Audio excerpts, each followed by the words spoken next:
Thank you, Honourable Chairperson, sir.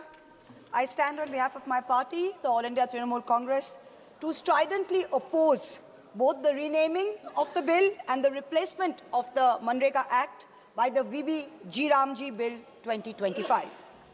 In 2005, the Union government enacted the National Rural Employment Guarantee Act, which revolutionized rural India's idea of livelihood security. This very House, there was a historic consensus among all parties when they passed the bill, and everyone shouted, Rozgar Guarantee Zindabad. This was the history of the original bill. For the first time, the central government aimed to provide in law 100 days of assured employment to one single member of every rural household as long as there was an adult member willing to sign up for unskilled manual work. As long as you wanted it, it was available, it was demand driven. What else? Women were guaranteed at least one half of the jobs made available.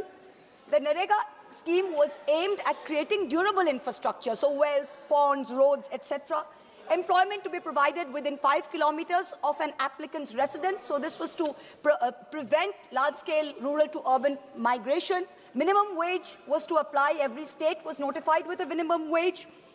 On October 2nd, 2009, Gandhi Jayanti, in keeping with the vision of the father of the nation's vision for rural self-reliance in India, the name was changed to the Mahatma Gandhi Rural Employment Guarantee Act. That is the history of this. Now, suddenly, 16 years later, with no consultation with anybody, you did not consult with the opposition, you did not consult with civil society, you did not consult with any stakeholders, the government has introduced a bill to repeal the Manrega. This is not an amendment, mind you. You are replacing it with something called a VB G. Ramji Bill. Now, it was Bengal's great son, Rabindranath Tagore, who popularized the name Mahatma, meaning the great soul, for Mohandas Karamchand Gandhi. Some historians said that other people before Gurudev had called him the Mahatma. But it's ironic that the Prime Minister's home state, the Gujarat High Court, Justice Pardiwala, when he was there, he declared in February 2016, once and for all, that it was Rabindranath Tagore who gave the title of Mahatma to Mohandas Karamchand Gandhi, and that all school textbooks should give the credit of naming of the Mahatma to Tagore. And what have this government done today? You've changed the name. You are dishonoring both the Mahatma and Gurudev. Is it any wonder that Bengal and Bengalis call you Bangla Birodhi? Do you think, does this government think it's been very smart by putting the name Ram, by putting the acronym RAM in the name of the bill? What did Gandhiji say? I'm quoting Gandhiji. By Ram Rajya, I do not mean Hindu Raj. I mean divine Raj, the kingdom of God. Ram Rajya ensures equal rights of prince and pauper. It is a sovereignty of the people based on moral authority. By changing the name and repealing the act, you have destroyed Gandhiji's idea of Ram Rajya, both in letter and in spirit. Now, before the suspension of the fund releases in March 2022, West Bengal was among the top performers of Manrega nationwide. Approximately 2.6 crore job card holders across 1.4 crore rural households were in Bengal. Since March 2022, the Union government has not released one single paisa to West Bengal. As of today, the centre has outstanding Manrega dues of 52,000 crores. 52,000. 7,000 crores in unpaid wages and 45,000 crores in unpaid material and wage pending liabilities till date. We as members of the Trinamool Congress representing the people of Bengal, we have taken to the streets for our rightful dues. We've sat on dharna. Our Honorable Chief Minister has written innumerable times. We have complied with over 150 action taken reports. When we went to meet with the Honorable Minister, we as MPs were dragged by the Delhi police, dragged like animals.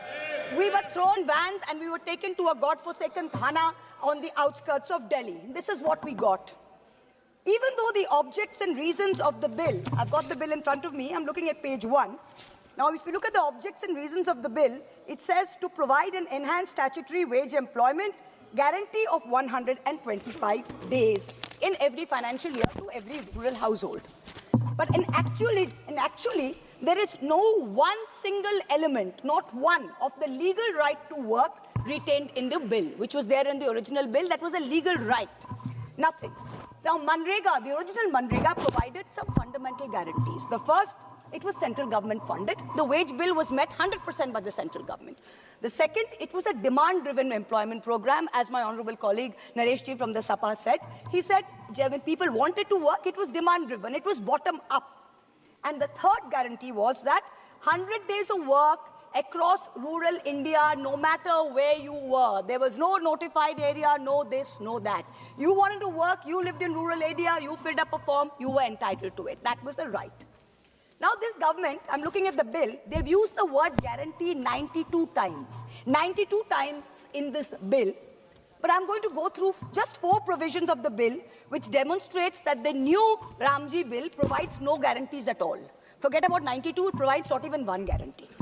So let me look at the first. First, if I'm looking at page 4, chapter 2, section 4, subsection 5 of the proposed bill. What does it say?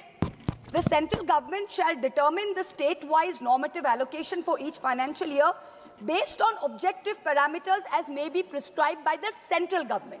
So the Manrega, which was a demand-driven employment program, has been now replaced by an allocation-based scheme, which the central government can alter at whim. So central government thinks they want to alter the quantum of allocation, it can. So this takes us back. This is retrograde. It takes us back to the pre-Manrega days when we had the Jawahar Rozgar Yojana, when we had employment assurance schemes, which basically used to give the people of India only about 10 days of employment. That's what you're taking us back to. The second provision, which is deadly, which I'm looking at the bill, again, page 4, chapter 2, subsection 5, section 5, subsection 1 of the bill. It completely destroys the idea of a universal legal entitlement across rural India. What does it say? Save as otherwise provided, the state government shall in such rural areas as may be notified by the central government. So the center is saying that the scheme will run only in those areas which has been notified by the central government. So the state government has to provide for the 125 days of work, but the center is going to prescribe the norms. Brilliant. Wow, this is great. Now, this 125 days that they're saying, this is all eyewash. In the last 5 years, what has been the reality? Due to squeezed allocations, Manrega has not been able to meet demand for work. It has not been able to. Average in India has been between 50 and 55 days work on average. In Bengal, in the last 5 years, no matter what the demand was, you could not give even 1 day of work because you stopped the program. The third provision, the same chapter, chapter 2, page 4, section 4, subsection 6. What does this state? Any expenditure incurred by a state in excess of its normative allocation shall be borne by the state government. So suppose any state government has more demand, its people want more work, and it gives it more work, the state government is on the hook for the bill. The central government is not going to go beyond the allocation. Exactly what my colleague pointed out. The fourth, the most deadly, this is the death knell for the Manrega scheme. This is why Manrega is not going to go forward because of this provision. Let's look at page 11, chapter 5, section 22, subsection 2. For the purposes of this act, the fund sharing pattern between the central government and the state government shall be 60-40. In the northeastern states, states and union territories, 90-10. Now, under section 22 of the old Manrega, 100% of the wages was central government, and in terms of materials and admin, 75 was central government, 25 was state government. Now, let me give a very small example so you understand what this means. Let me illustrate the funding comparison. Now, let's just state for any state, the total Manrega expenditure per annum is 10,000 crores. Out of that, say wages is 7,000 crores and materials is 3,000 crores. State government in the old situation, central government is picking up 100% of the 7,000 crores, and of the materials 3,000 crores, central government is picking up 75%, that's 2,250 crores, state government is picking up 750 crores.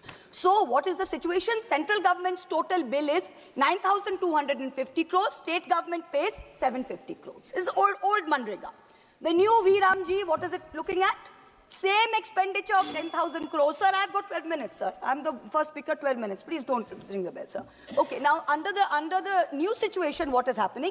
It's same expenditure of 10,000 crores. In the same expenditure, It is 60-40 of the total. Center spending 6,000, state has to spend 4,000. Old situation, state for the same expenditure was only liable for 750 crores. Now the state is liable for 4,000 crores. So the state share has gone up by 3,250 crores, which is 430% more. Now for the same level, the state has to give additional 3,250 crores. Now, for the states, what does this mean? This is a loss of wage protection because you're on the hook for the wage bill. There's a budget cap risk where if there's expenditure beyond the allocation, the states have to borne it. But the unemployment allowance, that if you don't give work, the unemployment allowance in the old section was under the... Please let me finish, sir. Sir, please let me finish. Sir, I'm the fourth speaker, 10 hours, sir. Sir, 10 hours, I have to finish. This is not fair, sir. 10 hours, there are 3 speakers, I've got 12 minutes, sir. Please don't do this. Please, sir, please let me finish, sir. I've got 2 minutes more, please let me finish. The unemployment allowance will continue. Now, in this, there's a structural shift where you're moving to a fiscally devolved model. Let me finish, sir. Last one paragraph. No, 1 second, please the Calcutta High Court. Please listen to yes, me. Sir. Please listen to me. Yes, sir. I'm given an indication that you have 10 minutes. You have already crossed 11 minutes. Sir, I'm giving you. Increase the time, sir. Please listen to me. Yes, sir. I'm giving you another 40 seconds. No, sir, you please give me, because you've increased the time to 10 hours, sir. That 10 minutes was under the 4 hours scenario, sir. See, yes, let me as finish, requested okay. by you, I'm giving you 12 minutes. Let me finish, sir. I'm giving you, sir. Manrega was a people's law. The popular slogan was, Har Hath Ko Kaam Do, Kaam Ka Pura Daam Do. What's happening today? The Calcutta High Court has directed the union government to resume Manrega in West Bengal as of 1st August. Not only did you not do it, you went to Supreme Court. Supreme Court dismissed your petition, said Calcutta High Court's order stands. Even till today, the legal position is clear. You have not increased it. When I will request the Honorable Minister who is present here, when you reply, sir, please give us a very clear indication to the state of West Bengal, to all of us sitting here. How do you propose to clear the rightful dues of 7,000 crores of unpaid wages and 45,000 crores of our projected liabilities? This is our legal entitlement. We are not begging for it. You are in contempt of both the courts of law and the courts of the people. Na kisi ka saath, na kisi ka vikas, na Rahim ka, na Ram ka. This is the truth of this bill. Jai Hind. Thank you, sir. Thank you. Madam, Mananiya Srimati K. Kanimoji, madam. Thank you, sir.